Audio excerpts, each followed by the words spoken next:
Hello friends, this is Shifali and once again welcome back to गेनेटा। So जिस notification का हम सभी को इंतजार था, UGC NET June 2025 notification out हो चुके हैं 16 अप्रैल, यानी कि आज से आप सभी के online application filling process start हो चुका है, जो कि आप अगले 20 दिन तक यानी कि 7 मई 2025 तक आप फिलअप कर पाएंगे। लास्ट सबमिशन जो फॉर्म का है वो है 8 में। करेक्शन विंडो ओपन होगी 9 मई को और 10 मई को, 2 दिन के लिए। साथ में अभी सिटी ऑफ एग्जामिनेशन सेंटर बाद में अनाउंस करेंगे, अभी उसका डिटेल नहीं लिखा है। एडमिट कार्ड भी आप बाद में डाउनलोड कर पाएंगे, उसका डिटेल अभी नहीं है। डेट जो एग्जामिनेशन का है वो हमें क्लियरली बता दिया गया है कि 21 जून से लेकर के 30 जून, यानी कि इस 10 से 11 दिन के बीच में आपके एग्जामिनेशन खत्म हो जाएंगे। सेंटर, डेट, किस शिफ्ट में एग्जामिनेशन होगा ये हमें बाद में पता चलेगा जब एडमिट कार्ड आएगा तब। जो भी आपका रिकॉर्डेड रिस्पॉन्स होगा और आंसर की होगी उसे भी बाद में अनाउंस करेंगे, उससे संबंधित अभी कोई जानकारी नहीं लिखी है। एप्लीकेशन फीस में कोई भी परिवर्तन नहीं है, 1150 रुपए, 1150 रुपए जनरल एंड रिजर्व की फीस है। जनरल ईडब्ल्यूएस और ओबीसी एनसीएल की जो फीस है वो 600 रुपए है। एससी एसटी पीडब्ल्यूडी और थर्ड जेंडर की जो फीस है एप्लीकेशन को फिलअप करने की वो 325 रुपीज है। यहाँ पे एक चीज मैं ये बताना चाहूंगी कि अगर आप ओबीसी एनसीएल इस कैटेगरी का ये कैटेगरी चूज करने वाले हैं तो आपका जो नाम है वो स्टेट लिस्ट में नहीं होना चाहिए, वो सेंट्रल लिस्ट में होना चाहिए। आप समझ रहे थे कि exam pattern, mode, subject, syllabus, relaxation, reservation, eligibility criteria, negative marking या क्या क्या चेंजेस हुए हैं इस बार आपके फॉर्म में या एग्जामिनेशन में, क्या कुछ चेंजेस देखने को हमें मिल सकते हैं। एग्जाम पैटर्न आपका ऑनलाइन होगा, कंप्लीट सीबीटी मोड में होगा, कंप्यूटर बेस्ड टेस्ट होगा, यानी कि 50 क्वेश्चन फर्स्ट पेपर के, सेकेंड पेपर के 100 क्वेश्चन, 150 क्वेश्चन 300 नंबर के आपके स्क्रीन पर इकट्ठे ओपन होंगे। कोई भी ब्रेक नहीं होगा पेपर 1 या पेपर 2 में। इकट्ठे क्वेश्चन ओपन होंगे 150 के 150 क्वेश्चन। हर एक क्वेश्चन का जो मार्किंग है वो हर एक क्वेश्चन मतलब पर क्वेश्चन 2 मार्क्स आपको मिलेंगे, सही होता है तो। नेगेटिव मार्किंग नहीं है, तो आप सभी के लिए गुड न्यूज है। जो आप लोग परेशान होते हैं कि मैम नेगेटिव मार्किंग नहीं, इस बार क्या किसी भी टीचिंग एग्जामिनेशन में जनरली नेगेटिव मार्किंग नहीं होती है, तो इस बार भी नेगेटिव मार्किंग नहीं है, तो आप सभी खुश हो जाइए इस चीज के लिए। बात करें मोड की, तो मैंने आपको बताया कि ऑनलाइन एग्जामिनेशन होना है, 85 अलग अलग सब्जेक्ट्स में एग्जामिनेशन होने हैं।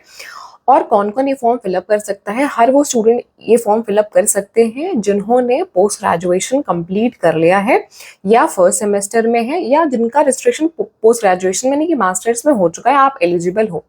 अगर आप फाइनल ईयर में हो तो आपका जो परसेंटेज है वो 55 होना चाहिए, और अगर आप फर्स्ट ईयर में हो तो भी आप भर सकते हो, बट कोशिश ये करिएगा कि आपका जो ये 2 साल का पोस्ट ग्रेजुएशन करने का जो आपका पूरा प्रोसेस है, जो प्रक्रिया, उसमें एटलीस्ट आप लास्ट में 55% अचीव कर लें। क्यों? क्योंकि आपके मास्टर्स में 55% होना मैंडेटरी है।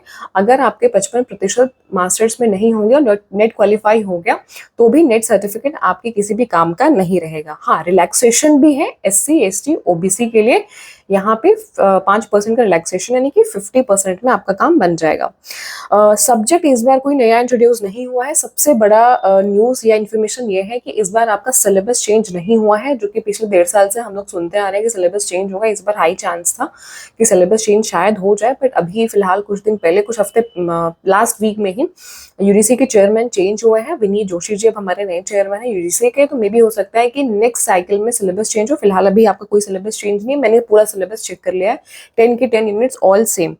रिजर्वेशन का जो क्राइटेरिया है वो पहले की ही तरह है, ओबीसी एनसीएल वालों को रिजर्वेशन मिलेगा और साथ में एससी वालों को भी रिजर्वेशन मिलेगा 15%, एसटी स्टूडेंट्स को 7.5% है। ओबीसी एनसीएल रिजर्वेशन आप तभी ले सकते हैं या इस कैटेगरी का बेनिफिट आप तभी ले सकते हैं जब आपका नाम सेंट्रल लिस्ट में हो। एलिजिबिलिटी क्राइटेरिया की हम बात करते हैं, एज की बात कर लेते हैं, क्योंकि एज को लेकर बहुत सारे स्टूडेंट्स के माइंड में कंफ्यूजन रहता है।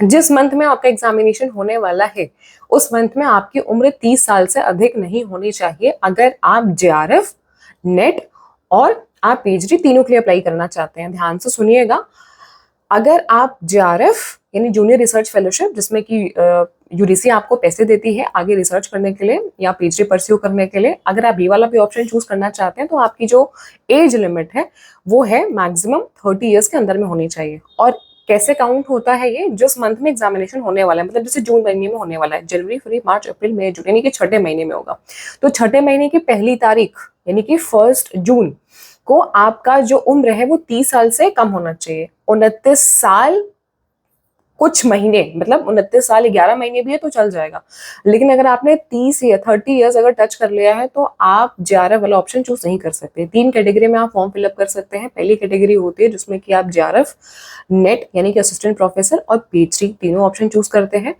और ये पहली वाली जो कैटेगरी है इसमें वही स्टूडेंट ऑप्शन चूज कर सकते हैं जिनकी उम्र 30 साल के अंदर में है। दूसरी कैटेगरी होती है नेट यानी कि असिस्टेंट प्रोफेसर प्लस पीएचडी। इसमें कोई अपर एज की लिमिट नहीं है। अगर आप असिस्टेंट प्रोफेसर के लिए फॉर्म में फिलअप करते वक्त ऑप्शन चूज करते हैं या पीएचडी के लिए सेकंड कैटेगरी में, तो अपर एज की कोई लिमिट नहीं है। आप अगर 99 साल के भी तो भी फॉर्म फिलअप कर सकते हैं, मैं हमेशा बोलती हूँ। थर्ड जो कैटेगरी है, थर्ड कैटेगरी है सिर्फ पीएचडी के लिए। अगर जिनको सिर्फ पीएचडी करना है वो थर्ड वाला भी ऑप्शन चूज कर सकते हैं थर्ड कैटेगरी में। इसमें आपकी जो नेट की वैलिडिटी होती है सर्टिफिकेट की वो लाइफ टाइम होती है। अगर आपका जेआरएफ में सिलेक्शन हो जाता है तो उसकी वैधता 3 साल तक के लिए होती है, कि मतलब आप 3 साल तक में जेआरएफ के लिए अप्लाई कर दीजिए और जेआरएफ अपना लेना स्टार्ट आप कर सकते हैं, मतलब फेलोशिप लेना आप स्टार्ट कर सकते हैं। और अगर पीएचडी की हम बात करें तो जो आपका स्कोर होता है, अगर आपको फॉर एग्जांपल सपोज करिए, क्योंकि नेट के स्कोर के बेसिस पे आप आगे पीएचडी भी करते हो। फॉर एग्जाम्पल अगर आपको आगे पीएचडी करना है तो 1 साल के अंदर में आप अपना रजिस्ट्रेशन पीएचडी में करा लीजिए, क्योंकि पीएचडी में एडमिशन लेने के लिए जो आपके नेट का स्कोर है या जो पीएचडी का स्कोर है वो अगले 1 साल तक ही वैलिड रहता है। इसके अलावा नेगेटिव मार्किंग नहीं है। इंग्लिश हिंदी दोनों ही भाषा में प्रश्न पत्र आते हैं, सिवाय अगर आपके जो लैंग्वेज वाले पेपर्स हैं उनको अगर हम छोड़ दें तो। अगर किसी क्वेश्चन में कोई त्रुटि होती है, कोई गलती होती है, तो सिर्फ इंग्लिश वाला जो वर्जन होता है उसे ही यूजीसी एक्सेप्ट करती है और एनटी एक्सेप्ट करता है। कोई मेजर चेंजेस देखने नहीं मिला है। नॉर्मल जिस तरीके से हर बार एग्जामिनेशन होते हैं, इस बार भी नॉर्मल एग्जामिनेशन होने वाला है। मेजॉरिटी ऑफ चीजें मैंने आपको बता दी है। अगर इसके अलावा भी कोई और डाउट है आपके माइंड में एग्जामिनेशन को लेकर के या किसी भी चीज को लेकर के, तो आप प्लीज पूछ सकते हैं। वीडियो को कमेंट सेक्शन में आप अपने सवाल डाल सकते हैं। प्रिपरेशन शुरू कर दीजिए। हमारी 9 PM पे सेशन आज से स्टार्ट हो जाएगा, जहां पे हम लोग मोस्ट एक्सपेक्टेड क्वेश्चंस को, मोस्ट एक्सपेक्टेड टॉपिक्स को एनालिसिस करेंगे और प्रैक्टिस करना स्टार्ट करेंगे। तो आप सभी का मोस्ट वेलकम है। आप ज्ञानाडा यूट्यूब चैनल प्लीज सब्सक्राइब जरूर से कर लें ताकि कोई भी इंपॉर्टेंट अपडेट आप सभी से मिस ना हो। अगर आप unit wise, structured wise, topic wise classes देखना चाहते हैं तो उसके लिए भी प्रॉपर क्लासेस अवेलेबल है ज्ञानाडा एप्लीकेशन पे। बाकी यूट्यूब पे हम लोग डेली 9 PM लाइव मिलने वाले हैं। अब बताते चले कि यूजीसी नेट की कंप्लीट प्रिपरेशन मैं आप सभी को कराती हूँ, फर्स्ट पेपर और सेकंड पेपर।